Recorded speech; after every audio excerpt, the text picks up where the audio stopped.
Very good evening to you. It's just me, Scottie McClue. A very, very warm welcome, of course, to the internet phone-in. Monday night, nothing gets past me, so much to talk about, and so little time to do it in Dinky-Doo. To all our beautiful TikTokers, and of course, our beautiful YouTubers, and our beautiful Facebookers, and our beautiful LinkedIn Livers, and our beautiful Twitchers. Dinky-Doo, I say to you. Who is this calling, Dinky-Doo? Good evening, you're live on Scotty's phone-in. Who's that? DINKY-DOO, it's Kareem. Oh, Kareem, well done, son. Excellent stuff tonight. You've made it. Now, we're very, very well, yes. Thank you very much. I popped up earlier on the YouTube and the TikTok, and of course you saw me, and that's excellent. Just to remind everybody to subscribe and tap the bell and to come and join us for the phone-in. Absolutely, yes. It's a Monday night. We've made it. Yes, and somebody's just said, "Good evening, Scotland," and that is from America. Isn't that beautiful? Excellent. Yes, and also somebody around the world. Yes, and Doddie's just sent me 10 TikToks. And that's us just started, Kareem. Yes. It's incredible. It really is. So much to talk about, as I say. Now then, what are we at tonight? Oh, Kareem, sorry, before you begin, folks, I've just had notification that there's a problem with the chat tonight. So they are nothing to do with, sorry, what I would say, circumstances beyond our control. But it seems to be working here. I've got Susan, Beachy, Dinky-Doo, evening, and Neil O'Gormley's with us, of course, and Jack W. Hi, Scotty's son. So they all seem to be joining us. Well, I don't know if that's something to do with the internet or something wrong with the internet, because whenever I'm trying to read any stories on Facebook, it's not letting me through, so I don't know if that's happening to anybody else. All right, that's very, very interesting. And what we've just had, we've had greetings from Scapa Flow in Texas. We've got Doddy saying hiya, Kareem. And we've got hello from Little Scotland in Corby from there. Isn't that lovely? Fantastic. Yeah. It's just amazing. Well, we've got the COP26 approaching at the end of the week. Yes. I think this Sunday when it kicks off, I think, if I've got my dates right. What should Glasgow expect from this, Scotty? Well, I don't know how much Glasgow should expect. I know that there may be inconvenience in the traffic. From that point of view. So locally, there could be a lot of inconvenience. But having said that, it's very nice to get the spotlight on Glasgow. Yes.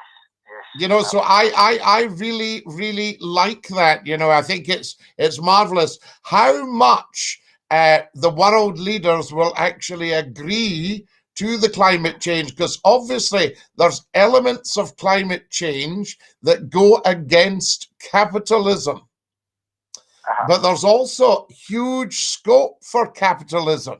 So I think a lot of people will be saying, why are we investing in expensive mines and trying to get oil and gas and bring it up from the seabed, which is very dangerous, and bring it out of the desert, when we can maybe all be putting up wind turbines and owning them and charging the people for their free energy?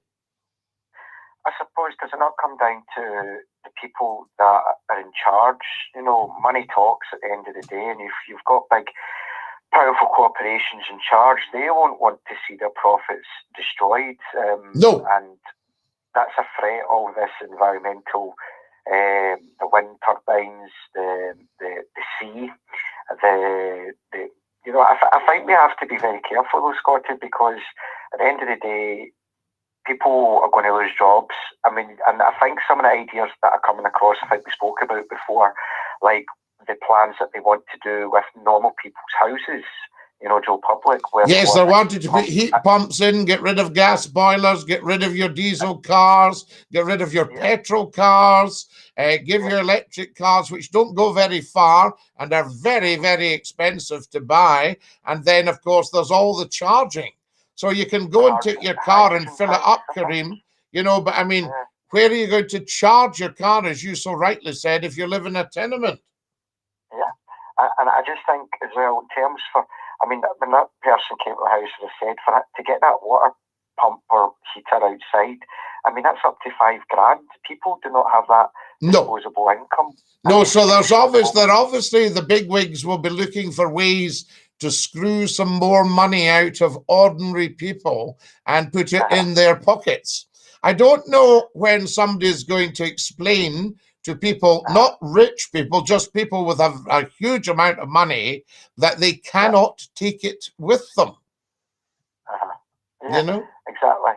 You know, I think, for me with money, I'm not greedy. I don't think I'm a greedy person. Well, of course you're not a greedy person. You are a giver. You're a gee. You're not a tack.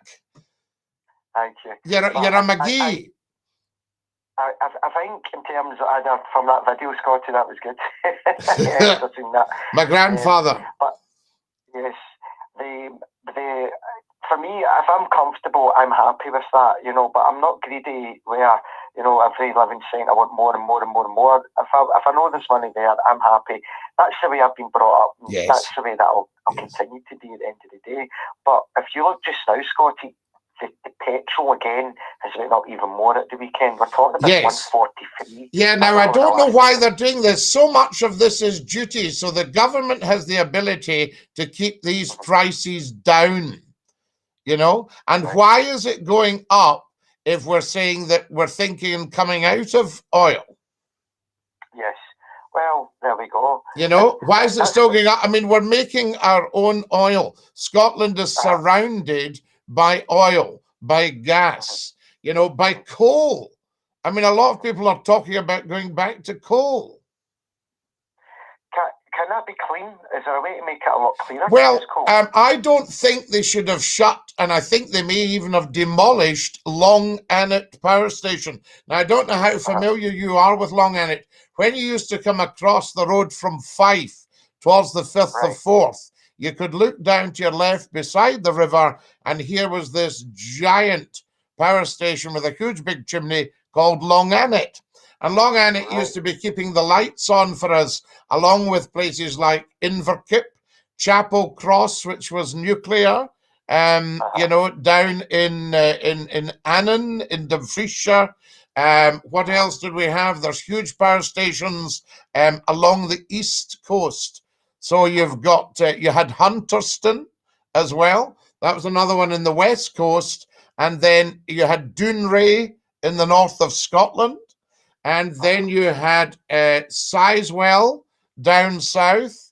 And you had, oh, I'm just trying to remember the name of it, just along the road from where I lived in East Lothian at Skate Raw.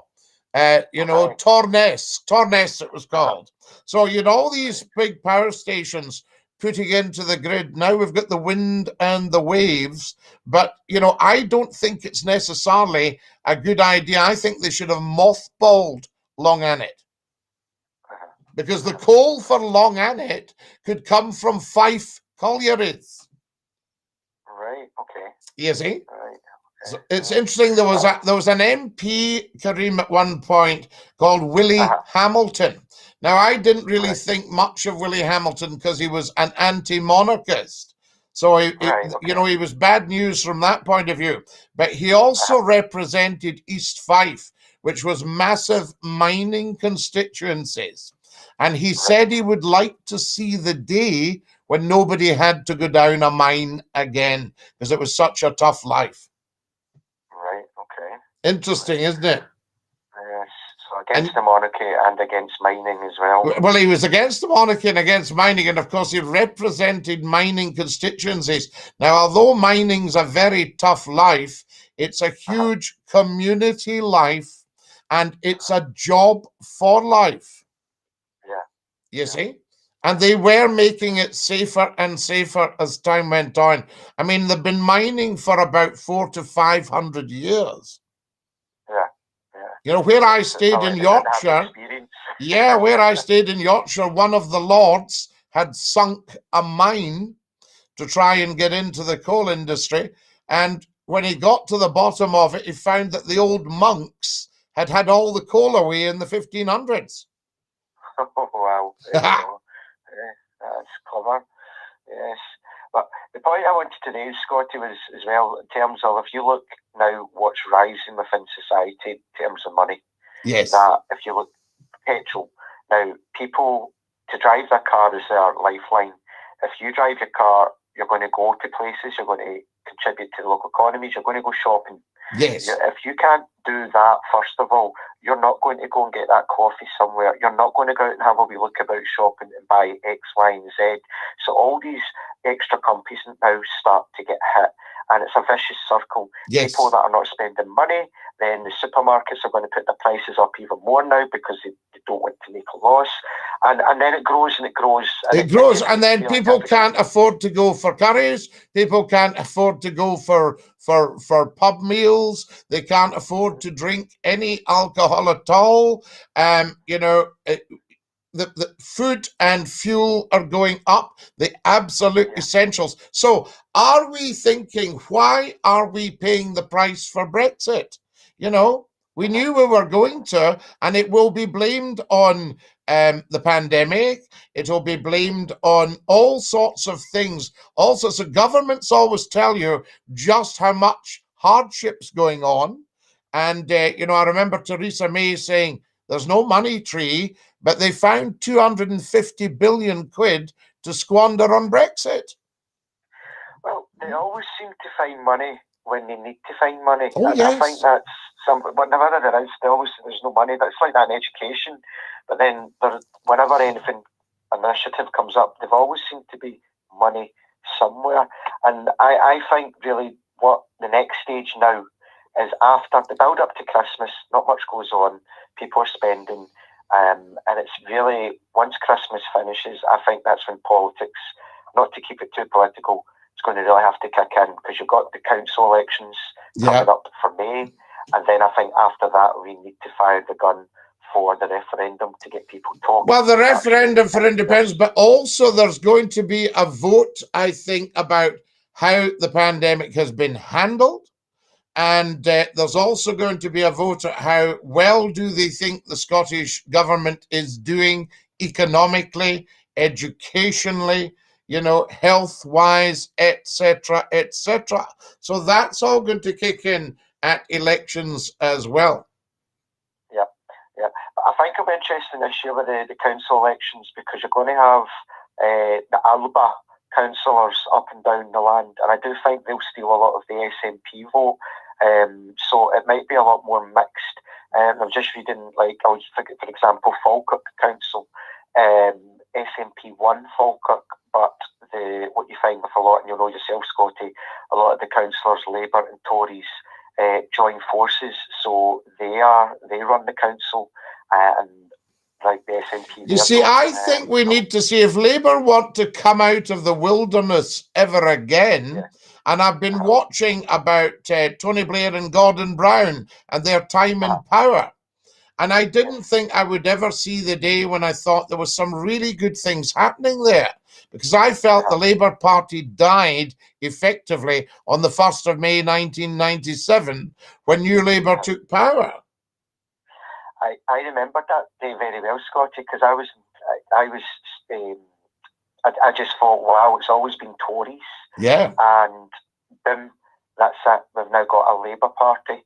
And everybody spoke about Labour and how Labour was so good and change is coming. And I just felt, my own opinion, I might get shot down for saying this, but from what I've seen since when Labour were in power back then and studying, etc., they created a generation of people that were on benefits. Yes. You made more money on benefits than you did going out and getting a job. Yes. And, you know, when that happens, there's something wrong, you know. Yeah, absolutely. And do you not remember the big poster, Labour isn't working? And it was just a massive dole queue. Yes. I remember, before I go, I remember when I was on holiday, and, you know, you speak to lots of people now when you're in the pubs and the bar. And I remember I spoke to this old man, and he turned around and he says, I've seen so many general elections, but I'll tell you one thing. The Labour come into power, they always screw it up. They always muck up the economy. They always do something. And then Tories get voted in to fix it all. and then eventually people get fed up with Tories, and then they vote Labour back in, and the circle continues. And I thought, wow, and I suppose he's been right so far from what I've seen. Yeah. I mean, it's all there. It really is. But I think they need to be very clear about what they stand for. You know, so you know, I mean, I think they have to be anti a lot of the stuff that the Tories are doing if they want to be voted in, because you know, people go around saying, "Oh, the Tories are hated. The Tories are hated." I get asked on here, "Are you a Tory?" You know, as if to say, because if you are, I hate you. That sort of nonsense. Now, I'm apolitical, as you know, but it's very, very interesting that you can say, "Oh, we hate the Tories," but they always get voted in. So somebody must love the Tories. Yeah. Somebody's not telling the truth. Sorry? The silent majority, as yeah. they say at times, you know. The silent majority. So somebody's not telling the truth. When did you last hear somebody stand up on a huge public platform and say, "I love the Tories"? Yeah, they'd be booed. Yes, exactly. You know, nobody does that, and yet they vote them in. Yep, when they get in. You know, and you reap what you sow in this life. Yeah. Well, I always say to people, before I go, I'm not voting Tory. I said, well, you did vote Tory. And they said, I've never voted Tory. I said, you did. You did. Because in 2014, when you voted Better Together, you voted to be part of a Tory UK. Absolutely. Effectively, you voted Tory. But Scottie, listen, thank you for taking my call tonight, and I'll say Dinky-Doo. A privilege and a joy. Dinky-Doo to you, Kareem. All the best, lad. Right, ta-ra now. There we are. That's our Kareem. What a fantastic guy, and what a great call. Love it. Absolutely love it. Now, to the telephones as quickly as possible. Murray O'Donnell, quantitative easing. Absolutely. There we are. Yes, now you're talking. So you're not them, that's what you're saying. There we are. Good evening, Scottie Dinky-Doo. Says the wonderful Craig Cochran. Good evening, Craig. Tell everybody about the phone in. You're live on Scotty's phone in. Who's that? Hello, Scottie. It's Thomas from Glasgow. Thomas from Glasgow. What a joy to hear you. How are things? Not too bad. I tried phoning you twice on Saturday, but it wouldn't let me through for some reason. Thomas, we were just mobbed on Saturday. My only fear is that we're going to short out the network on here as well as the radio station. Yeah. How do you go about to get banned these fireworks, man? Because we're starting to do my heat on now. Yeah, well, we're talking about banning fireworks, and I think it would be such a boon and a blessing. And also there'd be so many lives saved, there'd be so many less injuries, there'd be so many less at risk. The emergency services wouldn't come under pressure. All these things. There's just so much to be gained. Why have we got fireworks in the first place? Because we're supposed to be celebrating burning an old Catholic that failed to blow up the House of Commons in the 1600s. It's the old folks eating the animals that's called it all, man. They get scared, don't they? Of course it is. Very, very bad. I remember the dogs were so frightened. You know, and the dogs, I mean, beautiful. I can remember horses, cows, sheep, all running up the hillsides. It's a shame for the animals and the persons, you know what I mean? I think we should think above ourselves and have a firework-free year. Yeah, I agree with you, mate. CBS says on here, Thomas, if you get rid of fireworks, you're getting rid of part of your history. Well, is it a part of our history we could well do with getting rid of? We could do with it, man. We don't need it anyway. No. You know what I mean? What benefit is there in fireworks? Zero. Precisely. Zero. Absolutely, Thomas. How are you doing anyway, lad? I'm not too bad, Scottie. Are you affected by the big conference coming? It doesn't affect me, Scottie. Doesn't bother you? Good man. A good Glasgow man. That's it. Lovely to hear you, and thank you for your call, Tom. Scottie. Dinky-Doo. Bye-bye, Lala. Bye-bye, Lala. Top man. Thomas from Glasgow. What a fine fellow. Lovely to have you calling, guys. So good to hear from you. Has everybody tapped the bell and subscribed on YouTube? We need to see, do you know what I'd love? If we could get, by the end of tonight, 3,000 subscribers on YouTube. Think about it. Tell 10 to tell 10. You're live at Scottie's Phone In. Who's that? Hello? Hello? You're live at Scottie's Phone In? Non-verbal. I won't actually ban the number simply because some people are having trouble getting through just because we're so busy. What about the New Year fireworks from the castle? Well, Adam, that's a different thing. That's an organised display. We would allow that. You're live at Scottie's Phone In. Who's that? Hello, Scottie. Martin. How you doing? I'm Martin. DINKY-DOO, buddy. Are you okay? Yeah. Yes, absolutely. Somebody's just said fireworks, money going up in smoke.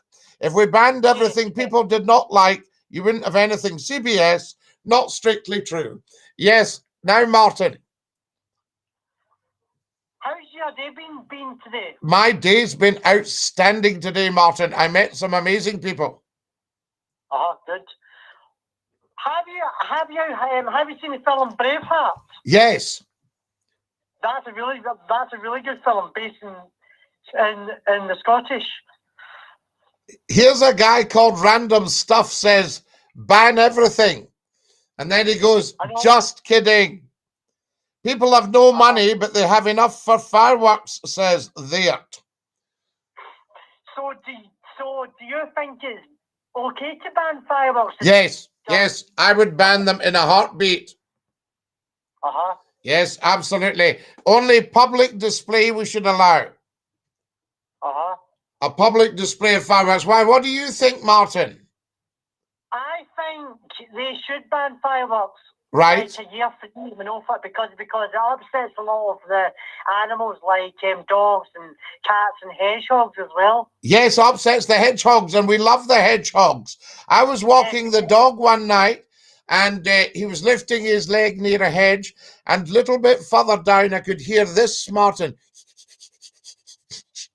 Wow. And I thought, what is that? And I looked under, and here's two wee hedgehogs. Wow. Gorgeous wee guys. I don't know if you've ever lifted them up. You've got to be careful because they are very prickly. I know, very jaggy as well. Yes, a friend of mine saw one crossing the road and he stopped and he went, oh, I'll just lift him out the road because he's going to get run over. And he put him down in the verge, and I said, he'll be shouting and swearing at you because he's just spent the whole night trying to cross that road. Yes. How are you finding all the general elections next year?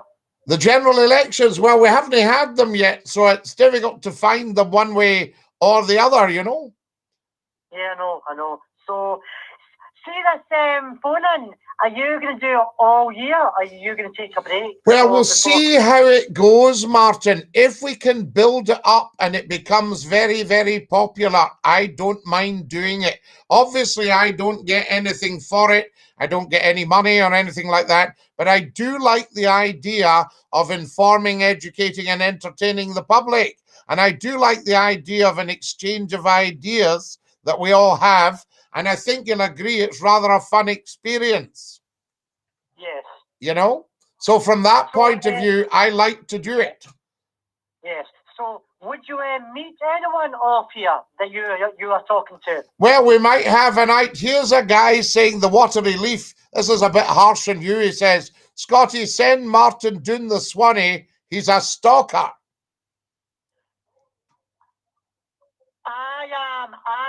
I am not a stalker. Good for you. Good. You tell him, Martin.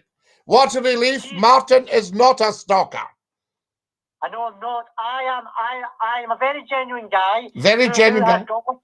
Lovely. I have autism as well. Yes.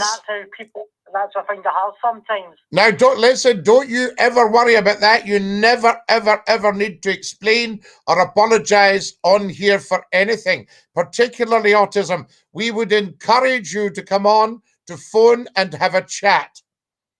Yes. Yes, absolutely. I know, buddy. Very, very much so. So don't you worry about him. I will sort him. Here's Jerry. Listen to this, Martin. Martin's okay. We like you. Thank you. That's good, isn't it? Yes. How's Dee doing? Dee? Dee is absolutely amazing. She was on the other night. Hopefully she'll phone tonight.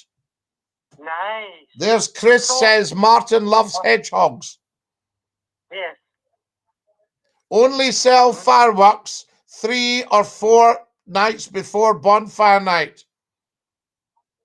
Yes. That's what they're saying. There you are. So Martin, please, don't you take that personally, okay? Okay, I'm not, mate.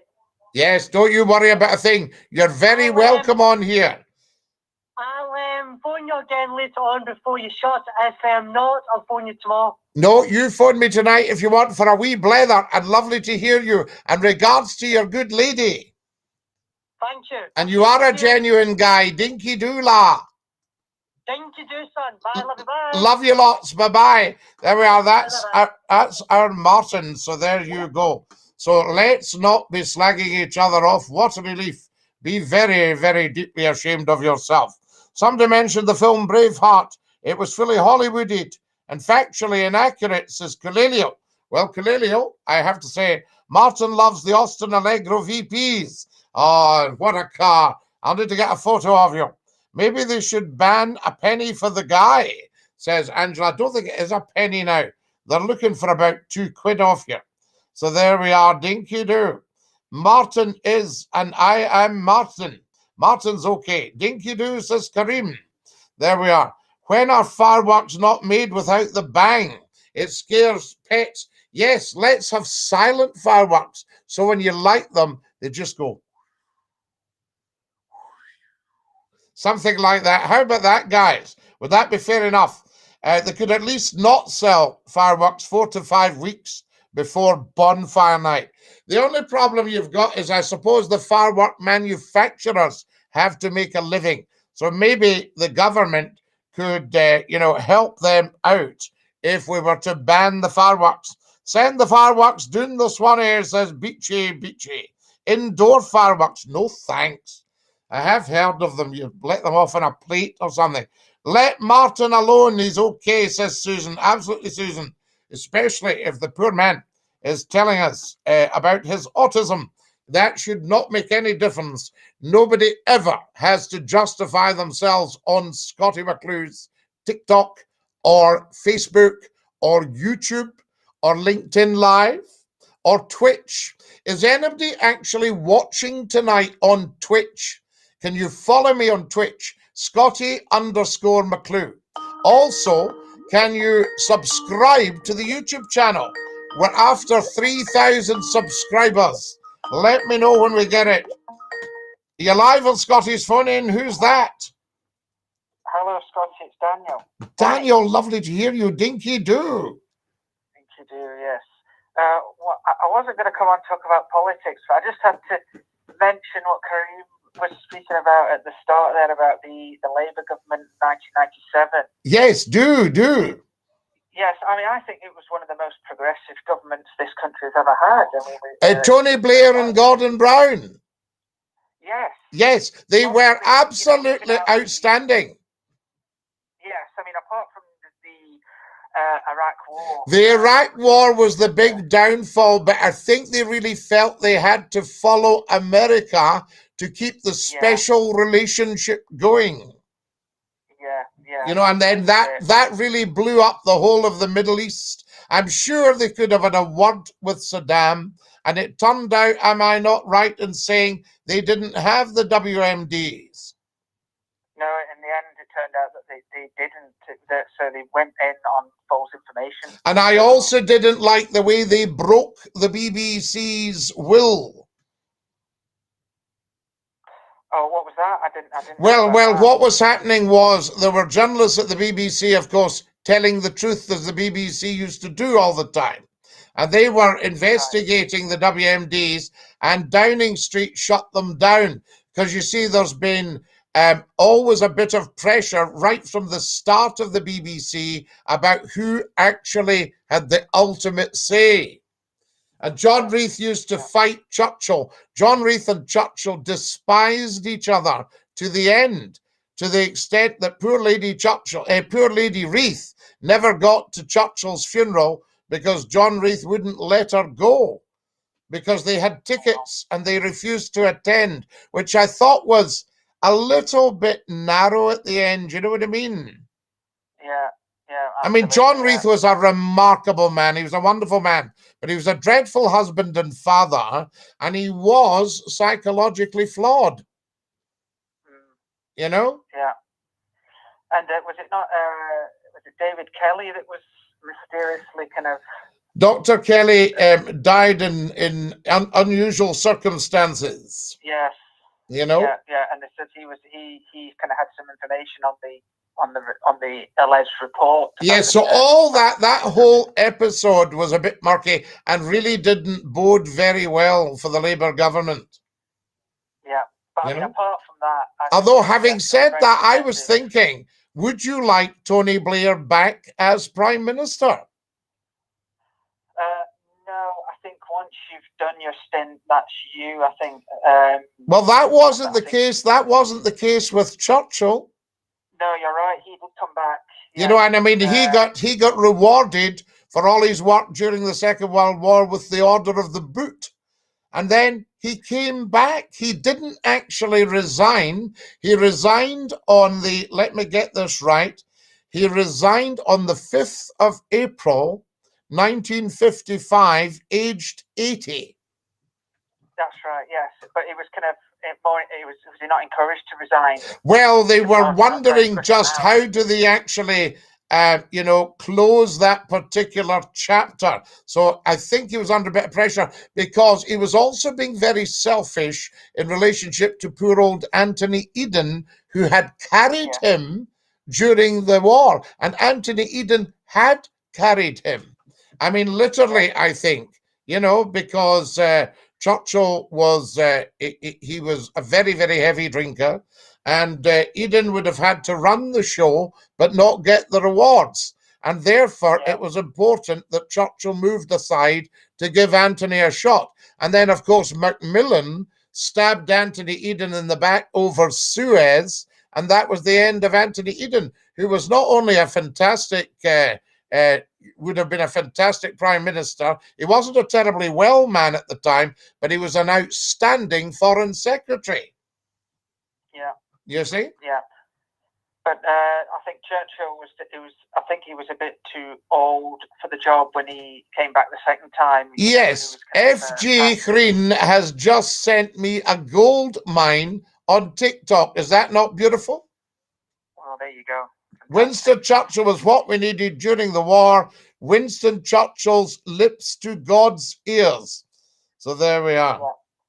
But anyway, that was the only political thing I wanted to say. What I actually wanted to ask you about was the news of the Queen being in hospital for one day last week. Yes. Your thoughts on that? Well, I think any person approaching the age of 96 may well need to have health checks. Yeah. And I think her advisors thought she's doing too much. She's an outstanding public servant, and she does incredible work. And she can handle so many of these things. FG says you deserve the gold rain. Isn't that beautiful? She can handle these things so well, and she has the experience, she has the authority, and she has the will. So, I mean, if anybody deserves a reward, it's the Queen. Absolutely. And I mean, she does all her red boxes. She puts in a full shift. I argue every day with half-witted idiots on social media who don't understand. They go, full shift, these parasites never worked a day in their life. Just rubbish they've had their heads stuffed with, Well, what I found interesting? I don't know if you've watched it on Netflix. I don't know if you've watched The Crown. I've watched some of it. I've watched series 1 and 2, and I've watched series... Yeah. Have I seen series 3? I've seen series 4 up to Princess Diana. Yeah, that's the latest series. Have I seen the lot then? Well, yeah, the one with Princess Diana, that's the latest one that's out. So right. Now, a lot of it may or may not be accurate. I know that the royal family were very anxious that some of it was just not true at all in there, or you know, not based on fact? Well, I actually learned quite a lot that I didn't actually know before. Like being a man of my age, I wasn't alive when the Queen had an intruder in the palace. Oh yes, yes, when that guy came into her room. Yeah, absolutely. Obviously, I'd imagine it is kind of dramatised. Well, no, I mean, it would be incredibly frightening. And she did call for help, and I don't think help arrived immediately. Yeah. I'm saying it's probably been a bit. Obviously, we don't know what was said between the Queen. Well, I think we heard at the time, if I remember, because it was all over the newspapers, particularly the tabloids. How could this happen? This breach of security, and also somebody attempted to kidnap Princess Anne. Yeah. Oh, there you go. And her detective got shot, if I remember. What I didn't know as well was that the Queen had cousins in an institution that were kind of kept secret from the Bowes Lions side of yes, I don't think kept secret. I just think not made a lot of. Who was kept kind of out of the picture was Prince John.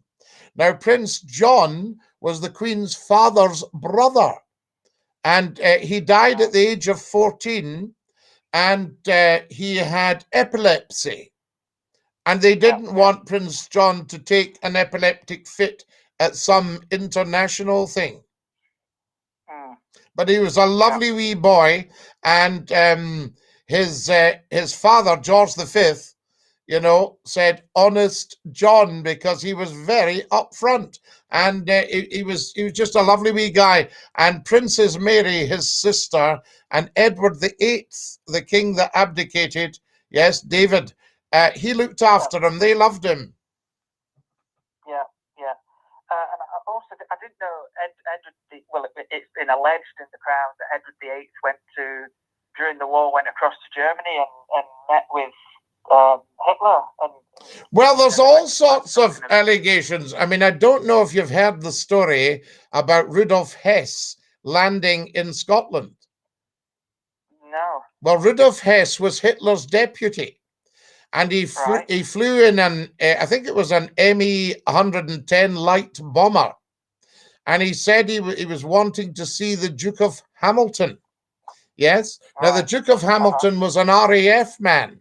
He's the grandfather of the present Duke, and he was an RAF man, the old Duke. He was a very, very nice man, actually, and the father of James Douglas Hamilton, the MP. And the Duke of Hamilton had a tiger moth and an airstrip at his house. Now, his house was called Dungavel House, Dungavel or Dungavel, a big country house near to Ayrshire. And the landing lights were on at 8 o'clock, just before dinner, the night that Hess was arriving. And somebody had questioned one of the staff and said, she said he wanted to see the Duke. He was hoping to see the Duke that night. And he said, but the Duke of Hamilton was not at home that night. And she said, I don't mean the Duke of Hamilton. I mean the Duke of Kent, who was the king's brother. And he was killed in a shot Sunderland, flying over Sutherland in August 1942, I think it was. And the plane crashed into a hillside, and the Duke of Kent was killed. But strapped to his wrist was an attaché case full of 100-kroner notes. Oh, there you go. And they were also querying, because he was an RAF man, was the Duke actually at the controls? And one man escaped from that, but we never heard any more about him. Obviously, he was, you know, told not to talk about the accident. Yeah. Very, very interesting, all these things. And Rudolf Hess was then taken to Giffnock Police Station. Then he was taken to Buchanan Castle out in Stirlingshire, which is now a ruin. But at that point, you know, it had been requisitioned from the Duke of Montrose. And then Hess was imprisoned in Spandau prison in Germany. and I think he hanged himself in the end, but some people said it wasn't even Hess. Now, what was Hess's mission? People had speculated it might have been to say Hitler doesn't want war. Right. We don't know, but then could Hitler be trusted? Well, this is it. And what about do you know anything? Do you know much about Arthur Donaldson and you know, back in the 40s, one of the founding members of the Nationalist Party in Scotland, apparently being in contact with the Nazis? Well, you see, can I just put things in context here? Yes, I mean that is very much the truth. And they also said that the Irish Taoiseach was in contact with the Nazis, etc.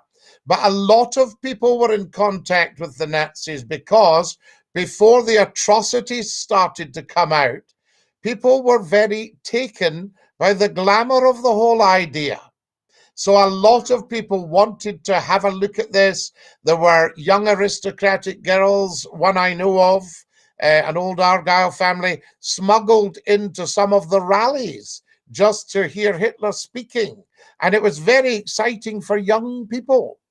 So just being in touch with the Nazis, it looks shocking in this day and age, but at the time, it was really quite something because they thought this guy is amazing.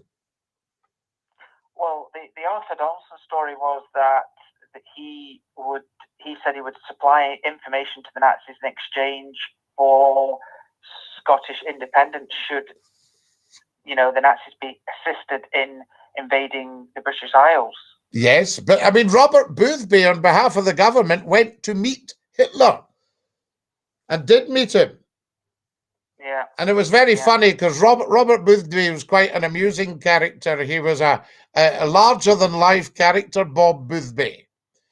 He was the cousin of Ludovic Kennedy, the broadcaster.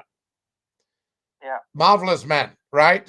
Ludovic Kennedy. And then he was Churchill's secretary. And somebody wrote to Bob Boothby's father and said, I'm sorry that Bob's going with Churchill because, you know, when he wants to make his point, and he will, Churchill will throw him out, and he will, you know, and therefore it would all turn to dust.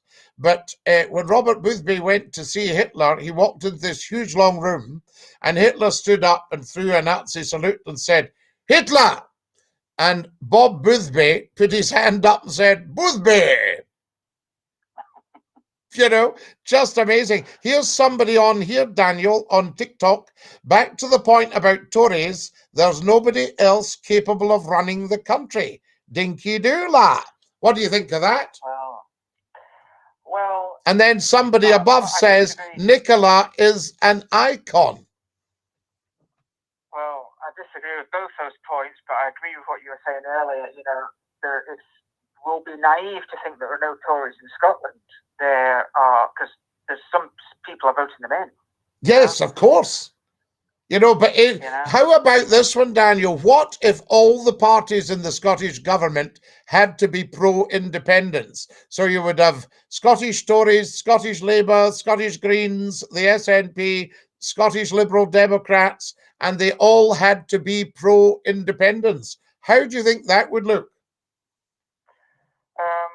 Well, it wouldn't be a true reflection on Scottish society because not all of Scotland wanted to be independent. Right. So, why do you think? I mean, why do you think Scotland, some of Scotland, doesn't want to be independent? I think because, you know, people like me, working class people, realise that, you know, we have in Glasgow, we have more in common with working people in Manchester, Liverpool, Birmingham, than we do with people in Latvia and Luxembourg, and to leave the UK Union to go and join a European Union, even though it was good for us, you know, and I voted, you know, I didn't vote for Brexit. Well, it was good. It was good for 50 years and would have been good for another 50. Absolutely, yes. But I think the state that we're in just now would be good for another 200 years. But remember, there was never any case for the Union in the first place, and there is no case, or certainly no case has been made for the Union today. Well, I think if the UK didn't exist today, we would be working to make it exist. If Scotland, England and Wales were three separate countries, we would be looking to come together to form a union. Right, interesting. But would we want to be separately governed, and have, what can I say, some sort of common bond? Well, I think there's an argument made for for federalism within the UK. So a kind of federal Britain, maybe a United States of Britain, if you like. Yeah. So what if we had it like governors? Who do we want to lead Scotland? Who do we want to lead Northern Ireland? Who do we want to lead Wales? Who do we want to lead England?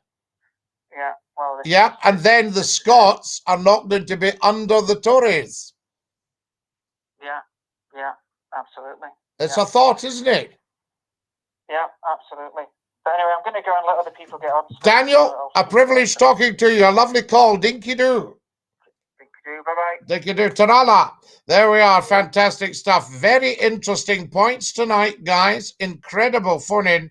There we are. What do we got here? Where's the mug of Earl Grey tea, Scotty? Andrew Downey. It is right here. It is bigger than my head. And that's saying something, isn't it? Look at that.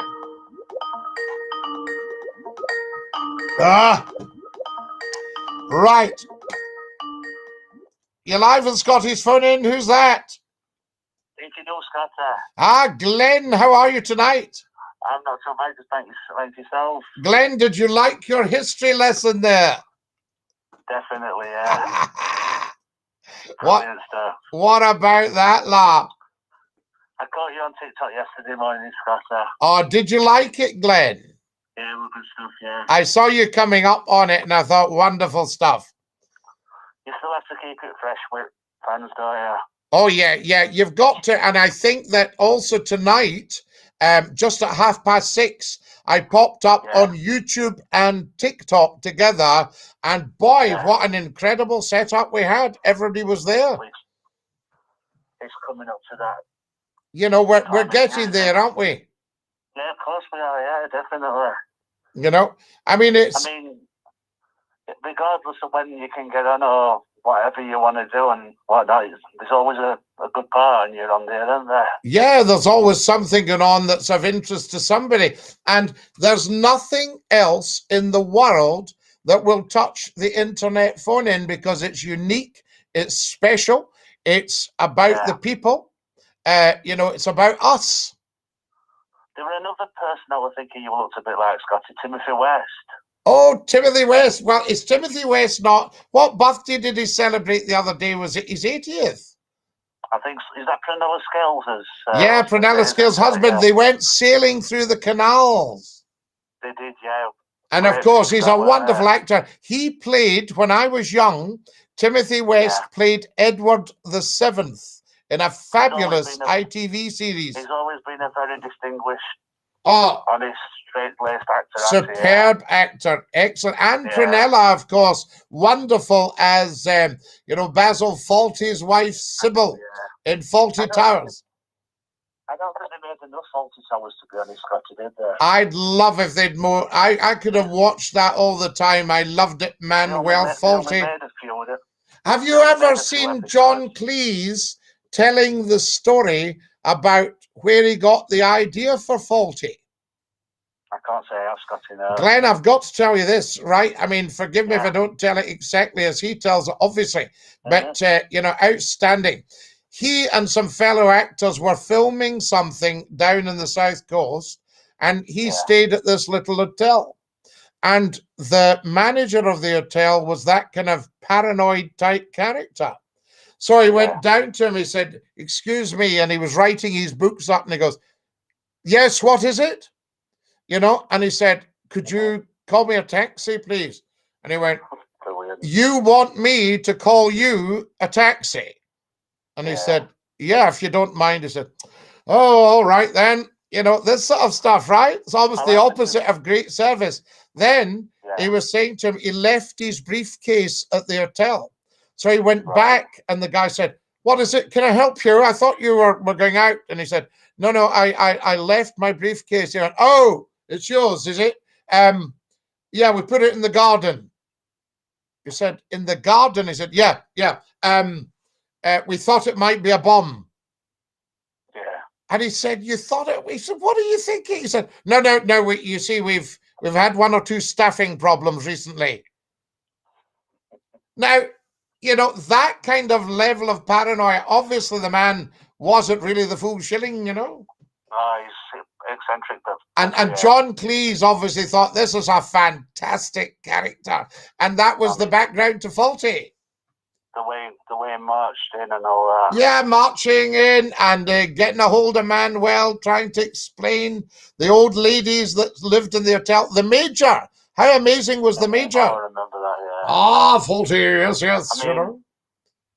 The eccentricness of it was just outstanding. Just total eccentricity. And I mean, the Major, that's exactly the kind of character, perhaps, you know, I'm only characterizing on here, but say the Major had served in India during the Second World War, had come back to this country, thought, I don't want to buy a house. There's a very reasonably priced hotel. I'll just live there and they'll do my laundry and I'll get a drink and some lunch, you know. We've all got that eccentricness in us, haven't we, somewhere? Oh, somewhere as well. And I loved that when the poor soul passed away and the old ladies saw him in the cupboard, they'd put him in the cupboard. And one old lady, Miss Tibbs, she's shouting, "In the cupboard!" He goes, No, not again today. You've had enough. You know, I mean, just brilliant. I mean, exactly.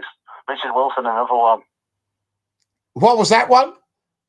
Richard Wilson in Victor Meldrew. Oh, yeah. I mean, Richard Wilson with that. Yes, I mean, all that kind of carry on. Wonderful stuff. Now, in One Foot in the Grave, Richard Wilson's wife, was Annette Crosbie. Annette Crosbie was Queen Victoria in that one I told you about with Timothy West. She was. I vaguely remember her playing Edward the Seventh. She's a fabulous actress. Yes. She's up there with Jodie Dench in a way, isn't she? She is. Yeah. Absolutely. Yes. Annette Crosbie. She doesn't have much credit, does she? No, but there's a lot of actors like that. Have you never looked at something you've been watching and there's a supporting actor in it and you think, oh, what's his name? And he's in everything. Mm-hmm. You know, fantastic. The new Larkins has come out, though. You know, the spin-off from Darling Buds and Mace guy. I saw that the other night. Yep, absolutely. And Bradley Walsh is playing Pop Larkin now. Pop Larkin, yeah, excellent. But I mean, you know, I've no doubt it will be excellent. But you know, you can't help your mind going back to David Jacobs. You're never going to. Not David Jacobs, not David Jacobs. Sorry, David Jacobs was the DJ. Back to David. You're never going to replace them iconic moments. No, you never. Tell me again, David. Second name. Jason. David Jason. Why did I say Jacobs? Yeah.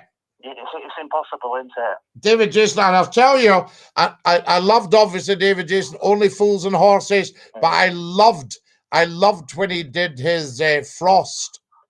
Yeah. You know, brilliant character. He played an older guy in Porridge, older than he was, didn't he, at the time? Yeah, absolutely. Just excellent stuff. You know, I mean, outstanding actor. Yeah, and I loved him playing Granville. Yeah, fantastic. Yeah, in Open All Hours. Then he comes back and plays the more experienced. Yeah, he comes back as the shopkeeper. It's been a funny old day. He takes over after Ronnie's gone out tonight. I mean, how many times when you and I were little did we see a shop like Open All Hours? Yeah, crazy. You ran down to get some sweets, you got fags for your dad, you know, all these things. Yeah. And Whittle going to Clapper's Scottie when he's putting his fingers into our cry and he's going, well, not that till again. Brilliant stuff. And the 4 candles and all. And Nos Gladys Emmanuel. Yeah, Linda Barrett, yeah. Fantastic. Do you know, Glenn, we'll need to go. We're just about out of time. But the Four Candles one with best. Oh, that was beautiful, that. Four candles. Four Candles. No, So, four candles. That's what. Candles for folks. And it's goodbye from him. And it's good night from him. Dinky-Doo, la. There we are. That's our Glenn. What a great guy. And now you don't get comedies like that anymore, says Danny. Night, every day. A week break. Fantastic. Just a week at the caravan. Down at Ayr. Lovely, lovely. Dee's still not on tonight. No, she's not. So we'll have to have a word with Dee. How absolutely amazing. I can't believe, guys, we've got 4 minutes of the show left. Who's this? Oh, ring again, please. We seem to have lost you there. Right, we'll see if we can get them on. Last call. Fantastic. What do we got here? Tremendous stuff. Love it. Nicholas Sturgeon did right. The Blair was a Tory in a red suit, says Colelio. There we are. Now, what do we got here? It'd be naive to think. Oh, what do we got here? You're live at Scotty's phone in. Who's that? Hello? Hello, can you hear me? Oh, you're non-verbal. Fair enough, right? Okay. Give us a ring, guys, as soon as you possibly can. And let's see if we can squeeze in another couple of calls before it's time up. There we go. I can't believe how fast tonight has gone. Just incredible. My goodness me. So to the telephones as soon as you possibly can. Scotty, are you pro Indie Ref 2? Yes, I think it would do no harm to have another referendum because Brexit has moved the goalposts. You're live with Scotty's phone in. Who's that? Hello, Scotty. Martin, how are you, son? Martin, I'm lovely to hear you back. Martin, I do hope nobody upset you earlier with these things. No, they have them not. Good. They are fine. Susan's nice. Yes, and thank you for being you, because that just proved to them who's the top man. I know, See? I know, mate. So good for you. That was lovely. You pulled a blinder there, Martin. I know. Top man. Now, what do you think of tonight? Tonight's been absolutely outstanding, fantastic. Just amazing. Amazing as well. And there's a couple of other series I need to ask you about. The Vicar of Dibley, Don French. Don French, outstanding, fantastic. There's Dad's Army as well. Dad's Army. Oh, Martin, you're talking my language. You and I are into the same television. There's Wild to Heart. There's Claro. There's When the Heart Is. There's Upstairs and Downstairs. There's oh God, the other shows. There's quite what you like? Well, that's a good old number that you've mentioned there, Martin. I know. Fantastic. And, plus, I like all the movies as well.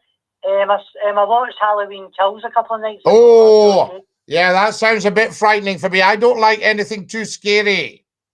No, it's not. I'm not too good with the scary stuff, Martin. Oh, how did you find tonight's chat with everyone, including me? Oh, outstanding! Very much, including you, and it's lovely to hear you. Yes, you too, buddy. Hey, and we'll catch up soon. Dinky-Doo. I can phone you. I can phone you tomorrow. Of course you can. It'll be lovely. Look forward to it. Cheers, Martin. Bye. Love you. Bye. Love you lots. Night, Lala. There we are. That's our Martin. We're just about out of time, folks. I'm just going to say goodbye to the TikTokers. Bless you all. Love you lots, TikTokers. And taralas. Oh, my goodness me. There we are. That's us. Wow. Incredible. There we go. Guys, we are out of time. I can't believe it. What a fantastic night tonight. Thank you so much for joining us. Please join us tomorrow night at 9 o'clock sharp. Monday to Thursday, 9 till 10. Friday and Saturday, 10 until 11. This is Scottie McClue saying dinky-doo to every single one of you. Good night, God bless, and ta-ra, lads.